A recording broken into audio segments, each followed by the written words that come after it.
സംസ്ഥാനത്ത് അക്കൗണ്ട് തുറക്കുമെന്ന് ഉറപ്പില്ലാതെ ബി.ജെ.പി. ഒരു സീറ്റിലും വിജയം ഉറപ്പിക്കാനാവില്ലെന്നാണ് ബി.ജെ.പിയുടെ വിലയിരുത്തൽ. നേമത്തും കഴക്കൂട്ടത്തും വിജയം ഉറപ്പില്ലെന്നും കോർ കമ്മിറ്റി കണക്കുകൂട്ടുന്നു. പാലക്കാട് വോട്ടിന് പണം നൽകിയത് മറ്റു മണ്ഡലങ്ങളിലും തിരിച്ചടിയായിട്ടുണ്ട്. രമേശ് പിഷാരടിയെ മൂത്താന്തറയിൽ തടഞ്ഞതും പാർട്ടിക്ക് ക്ഷീണം ചെയ്തുവെന്നും വിലയിരുത്തലുണ്ട്. എം.കെ. ഷുക്കൂറാണ് വിവരങ്ങൾ നൽകാനുള്ളത്. ഷുക്കൂർ, നമസ്കാരം. നിങ്ങൾക്ക് എന്താണ് തോന്നുന്നത്? ഇലക്ഷൻ റിസൾട്ട് വരുമ്പോൾ എത്ര സീറ്റുകളിൽ ബി.ജെ.പി. ജയിക്കും? ഈ ഒരു വാർത്ത വെച്ച് നോക്കുമ്പോൾ ഈ പ്രാവശ്യം ബി.ജെ.പിക്ക് കിട്ടാൻ പോകുന്ന സീറ്റുകളുടെ എണ്ണം വട്ടപൂജ്യമാണത്രേ. ഇലക്ഷൻ അവലോകനം ചെയ്തിട്ടുള്ള ബി.ജെ.പിയിലുള്ള ആൾക്കാർ തന്നെയാണ് ഇങ്ങനെ ഒരു കണ്ടെത്തലിലേക്ക് എത്തിയത്. അതിന് ഒരുപാട് കാരണങ്ങളും ഉണ്ട്. അപ്പൊ അങ്ങനെയാണെന്നുണ്ടെങ്കിൽ ഇലക്ഷൻ റിസൾട്ട് പ്രഖ്യാപിക്കുന്ന സമയത്ത് ഈ വട്ടം ബി.ജെ.പിക്ക് കേരളത്തിൽ കിട്ടാൻ പോകുന്ന സീറ്റുകളുടെ എണ്ണം 0 എന്നുണ്ടെങ്കിൽ, അങ്ങനെയാണെന്നുണ്ടെങ്കിൽ അതിന് കാരണം എന്തായിരിക്കും? കാരണം അന്വേഷിച്ച് വലിയ രീതിയിൽ തലപോഹിക്കേണ്ട കാര്യമൊന്നുമില്ല. നമുക്ക് സാധാരണക്കാർക്ക് ചിന്തിച്ചു കഴിഞ്ഞാൽ തന്നെ അറിയാം എന്താണ് കാരണം എന്നുള്ളത്. ഒന്നാമത്തെ കാരണം, അവർ പ്രചാരണം നടത്തിയ രീതികൾ ഒട്ടും ശരിയായില്ല എന്നുള്ളത് തന്നെയാണ് കാരണം. എല്ലാ രാഷ്ട്രീയക്കാരും ഒരേ ഒരു ലക്ഷ്യമേ ഉള്ളൂ: ജയിക്കുക, മന്ത്രിയാകുക, അല്ലെങ്കിൽ സീറ്റ് കിട്ടുക, നേതാവാകുക എന്നുള്ള ലക്ഷ്യത്തോടു കൂട്ടാണ് എല്ലാ രാഷ്ട്രീയക്കാരും പ്രവർത്തിക്കുന്നത്. എല്ലാ രാഷ്ട്രീയ പാർട്ടിയിലുള്ളവരും ജനങ്ങളെ അങ്ങ് മൊത്തത്തിൽ നന്നാക്കാം എന്നുള്ള ചിന്ത വെച്ചിട്ടൊന്നും അല്ല ഒരു രാഷ്ട്രീയ പാർട്ടിയും കേരളത്തിൽ നല്ല ഒരിടത്തും പ്രവർത്തിക്കുന്നത്. അതുകൊണ്ട് എല്ലാവരുടെ ഇടയിലും നെഗറ്റീവ് നല്ല രീതിയിലുണ്ട്, പോസിറ്റീവ് വളരെ കുറച്ച് മാത്രമേ ഉള്ളൂ എല്ലാ രാഷ്ട്രീയ പാർട്ടിയിലും. പക്ഷേ എങ്കിൽ ഓരോ രാഷ്ട്രീയ പാർട്ടിയും ജനങ്ങളുടെ ഇടയിൽ ഇറങ്ങി പ്രചാരണം നടത്തുന്ന രീതികളിൽ വ്യത്യാസമുണ്ട്. ആ പ്രചാരണം നടത്തുന്നത് പോലെ ഇരിക്കും ഇലക്ഷൻ റിസൾട്ടും. അതിനനുസരിച്ചിട്ടായിരിക്കും ജനങ്ങൾ തീരുമാനിക്കുന്നത്. മുൻകൂട്ടി തീരുമാനിച്ച് വെച്ചിട്ടുണ്ടെന്നുണ്ടെങ്കിലും ഇലക്ഷന്റെ പ്രചാരണം എന്ന് പറയുന്ന സാധനം അത് നല്ല രീതിയിൽ ആൾക്കാരെ സ്വാധീനിക്കുക തന്നെ ചെയ്യും. അപ്പോൾ അതൊരു വലിയൊരു ഒരു ഘടകമാണ്. ഇവർ നടത്തിയ പ്രചാരണം ഒന്നും തന്നെ ശരിയായില്ല എന്നുള്ളത് എവിടെ വേണമെങ്കിലും എഴുതി വെച്ച് നമുക്ക് പറയാൻ പറ്റും. കാരണം അതാണ് സത്യം. ഒറ്റൊരു ഉദാഹരണം പറയാം. ഇവർ പ്രചാരണം നടത്തുന്നത് തന്നെ ആൾക്കാർ തമ്മിൽ അങ്ങോട്ടും ഇങ്ങോട്ടും തമ്മിൽ തല്ലിക്കുക, മതം പറയുക. മതമാണ് മെയിനായിട്ട് ഇവരുടെ ഒരു പ്രചാരണ ആയുധം. ഗുരുവായൂരുള്ള സ്ഥാനാർത്ഥി കാണിച്ചു കൂട്ടിയതൊക്കെ നിങ്ങൾ കണ്ടതായിരിക്കും. മതമാണ് പറയുന്നത്. ഗുരുവായൂരപ്പൻ എന്നെ വേണം, ഗുരുവായൂരപ്പൻ എന്നെ ക്ഷണിച്ചതാണ്, ഗുരുവായൂരപ്പന് തുണയായിട്ട് ഞാൻ വേണം. ഇങ്ങനെയൊക്കെ എന്തിനാണ് പറയുന്നത്? നമ്മൾ ദൈവങ്ങളെ നന്നാക്കാനല്ല നമ്മൾ രാഷ്ട്രീയത്തിലേക്ക് ഇറങ്ങിയത്, അല്ലെങ്കിൽ രാഷ്ട്രീയക്കാരനാകുന്നത്, ഇലക്ഷന് മത്സരിക്കുന്നത്. ഇലക്ഷന് മത്സരിക്കുന്നത് നമ്മൾ ജനങ്ങൾക്ക് വേണ്ടിയിട്ടാണ്. അവിടെ മതമല്ല, എല്ലാ ജനങ്ങളും ഒരുപോലെയാണ്. ഒരു നേതാവിനെ സംബന്ധിച്ചിടത്തോളം എല്ലാ ജനങ്ങളും ഒരുപോലെ ആയിരിക്കണം.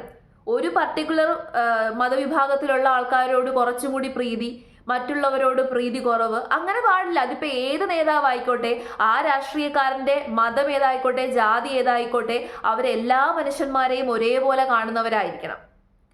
മതത്തിൽ ഊന്നി നിൽക്കുന്ന ഒരു രാഷ്ട്രീയക്കാരും, അതിപ്പോൾ ഏത് പാർട്ടിയിൽപ്പെട്ടുള്ള ആളാണെന്നുണ്ടെങ്കിലും, മതത്തിന് പ്രീതി കൊടുക്കുകയും മതമനുസരിച്ച് ആൾക്കാരെ അങ്ങോട്ടും ഇങ്ങോട്ടും വിലയിരുത്തുകയും ചെയ്യുന്ന രാഷ്ട്രീയക്കാരെ കേരളത്തിന് ആവശ്യമില്ല. അത് ഏത് മതത്തിൽപ്പെട്ടിട്ടുള്ള വ്യക്തി ആയിക്കോട്ടെ.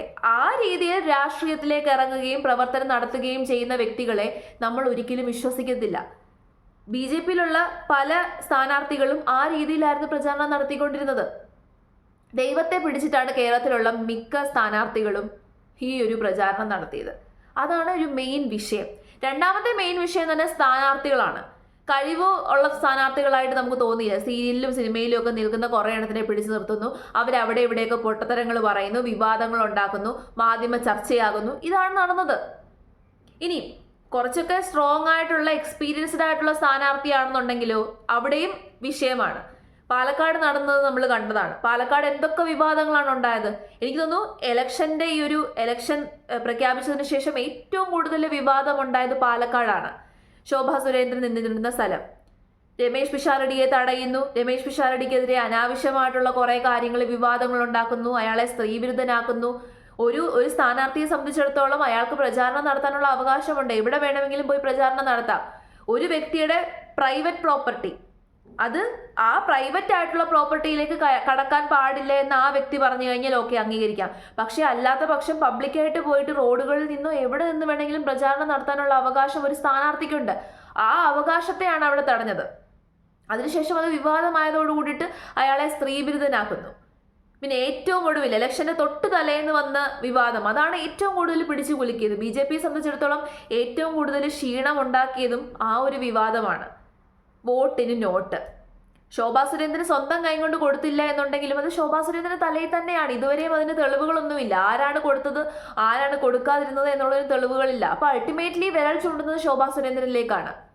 ഇപ്പൊ അതുകൊണ്ട് തന്നെ BJP-യിൽ തന്നെ വലിയൊരു അതൃപ്തിയാണ്. ശോഭാ സുരേന്ദ്രനെ മറ്റ് BJP നേതാക്കൾ തന്നെ കൈവിട്ട ഒരവസ്ഥയാണ്. ഞാനൊരു വാർത്ത ഏതായാലും കാണിച്ചു തരാം.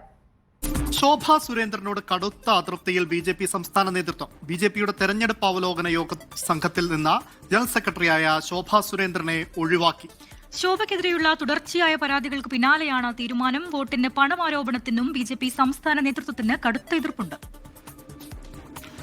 തിരഞ്ഞെടുപ്പിന് പിന്നാലെ ഏപ്രിൽ 23 മുമ്പ് നിയമസഭാ മണ്ഡല അവലോകന യോഗങ്ങൾ പൂർത്തിയാക്കാനായിരുന്നു സംസ്ഥാന നേതൃത്വത്തിന്റെ തീരുമാനം. ഇതിനായി ഓരോ ജില്ലകളിലും പ്രതിനിധികളെയും തീരുമാനിച്ചിരുന്നു.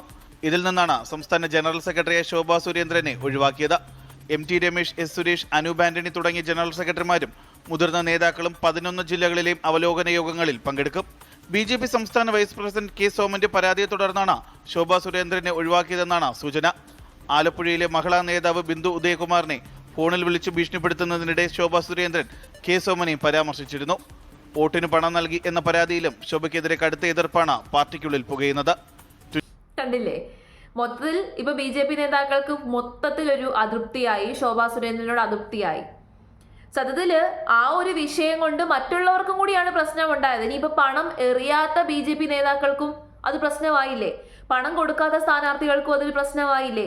ഇവരെല്ലാവരും പണം കൊടുത്തിട്ടായിരിക്കും വോട്ട് വാങ്ങാൻ പോകുന്നത്, ഒരുപാട് ആൾക്കാർക്ക് പണം കൊടുത്തിട്ടുണ്ടാകും എന്നുള്ളൊരു ചിന്ത ജനങ്ങളുടെ ഉള്ളിലേക്ക് വന്നിട്ടുണ്ടാകും. അപ്പോൾ ഒരാൾ ചെയ്ത തെറ്റിന് മറ്റുള്ളവരും അനുഭവിക്കേണ്ടി വരും. പിന്നെ ഒരു കാര്യം പറഞ്ഞു കഴിഞ്ഞാൽ എല്ലാ നേതാക്കന്മാരും ഈ പരിപാടിയൊക്കെ കാണിക്കുന്നതാണ്. പക്ഷേ അത് പിടിക്കപ്പെടാതിരിക്കുക, മറ്റുള്ളവരുടെ മുമ്പിൽ അത് കാണിക്കാതിരിക്കുക എന്നുള്ളത് നമ്മുടെ ഒരു കഴിവാണ്. ആ കഴിവും കൂടി ഉണ്ടായിരുന്നില്ല. അപ്പോൾ മൊത്തത്തിൽ പറഞ്ഞു കഴിഞ്ഞാൽ അവരുടെ ഇടയിൽ തന്നെ അങ്ങോട്ടും ഇങ്ങോട്ടും പരസ്പരം പാരവെപ്പും അങ്ങോട്ടും ഇങ്ങോട്ടും കാലുവാരലും ഒക്കെ നടന്നു. അതിൻ്റെതായിട്ടുള്ള വിഷയവും BJP-ക്ക് ഉണ്ടായിട്ടുണ്ട്. ഇനി കേരളത്തിൽ അവർക്ക് എന്തെങ്കിലും ഒരു സ്ഥാനം വേണമെന്നുണ്ടെങ്കിൽ അവരവരുടെ നിലപാടുകൾ മാറ്റുക തന്നെ ചെയ്യണം. അത് നോർത്ത് ഇന്ത്യയിൽ കാണിക്കുന്ന നിലപാടെടുത്ത് ഇവിടെ വന്നിരുന്ന് കാണിച്ചു കഴിഞ്ഞാൽ കേരളീയർ ഒരിക്കലും അക്സെപ്റ്റ് ചെയ്യത്തില്ല. ഇവിടെ മൊത്തത്തിൽ ഈ മതം പറഞ്ഞ് മതത്തിന്റെ പേരിലുള്ള മുറവിളികൾ ഇവിടെ കൂടാൻ ഒരു പ്രധാനപ്പെട്ട കാരണം അവരാണെന്ന് പറയേണ്ടിയിരിക്കുന്നു. അതായത് പണ്ട് എടുത്തു നോക്കി കഴിഞ്ഞാൽ ഹിന്ദുക്കൾ ഈ മതം പറഞ്ഞ് എപ്പോഴും സംസാരിക്കാറില്ലായിരുന്നു ഹിന്ദുക്കൾ. പക്ഷെ ഇന്നത്തെ കാലഘട്ടത്തിൽ ഒരുപാട് ആൾക്കാർ ഈ മതം പറഞ്ഞ് സംസാരിക്കാൻ തുടങ്ങി. ഹിന്ദുക്കൾ മാത്രമല്ല, ബാക്കി എല്ലാ മതസ്ഥരുടെ ഇടയിലും മതം എന്ന് പറയുന്ന ഒരു കാര്യം വെച്ച് അതിലൂന്നി സംസാരിക്കാനും അതിലൂന്നി പ്രശ്നങ്ങൾ ഉണ്ടാക്കാനും കാരണക്കാരായത് ഏകദേശം ഇവർ തന്നെയാണ്. അത് പറയേണ്ടിയിരിക്കുന്നു. എന്തിനാണ് ഈ മതത്തിന്റെ പേരിലുള്ള മുറവിളികൾ ഉണ്ടാക്കുന്നത്? എന്തിനാണ് ഈ മതത്തിന്റെ പേരിൽ അങ്ങോട്ടും ഇങ്ങോട്ടും തമ്മി തല്ലിക്കുന്നത്? മതേതര നിലപാട് സ്വീകരിക്കുന്നു എന്ന് പറഞ്ഞിട്ട് ആൾക്കാരുടെ ഉള്ളിലേക്ക് മതത്തിന്റെ പേരിലുള്ള ആ ഒരു സംഭവം കുത്തിനിറക്കുകയാണ്. വേർതിരികളും ഈ ഹിന്ദുക്കളുടെ ഇടയിൽ മറ്റുള്ളവർ അങ്ങനെ ചെയ്യും ഇങ്ങനെ ചെയ്യും എന്ന് പറഞ്ഞിട്ടുള്ള വേർതിരിവ് കുത്തിനിറയ്ക്കും. അങ്ങനെ എനിക്ക് തോന്നുന്നു ഏറ്റവും കൂടുതൽ അതിന് ഇരയാക്കപ്പെടുന്നത് മുസ്ലിം മതസ്ഥരാണ്. കാരണം മുസ്ലിം മതസ്ഥർ അങ്ങനെയാണ്, അവർ പ്രശ്നക്കാരാണ്, അവർ കാരണം നമുക്ക് പലതും നഷ്ടപ്പെടും. ഈ രീതിയിലുള്ള തെറ്റിദ്ധാരണകൾ ഇൻഡയറക്റ്റ് ആയിട്ടും ഡയറക്റ്റ് ആയിട്ടും ഇവർ പരത്താൻ ശ്രമിക്കുന്നുണ്ട്. ആ ഒരു ചിന്താഗതിയും ആ നിലപാടും മാറ്റിക്കഴിഞ്ഞാൽ കുറച്ചും കൂടിയൊക്കെ പുരോഗമനം ഉണ്ടാവും. കേരളത്തിൽ വന്ന് പുരോഗമനപരമായിട്ടുള്ള കാര്യങ്ങൾ സംസാരിക്കുക, അത് പണ്ടത്തെ ജാമ്പവാന്റെ കാലത്തുള്ള കാര്യങ്ങളൊക്കെ വന്ന് സംസാരിച്ച് പ്രചാരണം നടത്തി കഴിഞ്ഞാൽ കേരളീയർ ഒരിക്കലും അക്സെപ്റ്റ് ചെയ്തില്ല. അത് പുതിയ വ്യൂ പോയിന്റ് വെച്ചിട്ട് പുതിയ റെവല്യൂഷണറി ആയിട്ടുള്ള കാര്യങ്ങളൊക്കെ ചിന്തിച്ച് ആ രീതിയിലുള്ള കാര്യങ്ങൾ പ്രചാരണം നടത്തുക. BJP-യിലുള്ള കുറേ നേതാക്കൾ കുറേ സ്ത്രീ സ്ഥാനാർത്ഥികളുടെ കാര്യം പറഞ്ഞു കഴിഞ്ഞാൽ അമ്പലത്തിൽ കയറുന്നു, സദ്യ ഉണ്ണുന്നു, മിക്കപ്പോഴും സദ്യാലയത്തിലാണ്. അമ്പലത്തിലെ അന്നദാന പന്തലിൽ കാണും ഇവരെല്ലാവരും. അവിടെ പോയിരുന്ന് സദ്യ ഉണ്ണുന്നു. എന്നിട്ട് കുറേ എന്താ പറയുന്നത്, കുറേ ഞാൻ മന്ത്രിയാവേണ്ടവളാണ്, ഞാൻ മന്ത്രിയാവാൻ ജനിച്ചതാണെന്നാണ് എൻ്റെ അച്ഛൻ പറയുന്നത് എന്ന് കുറേ തള്ളുകൾ പറയുന്നു.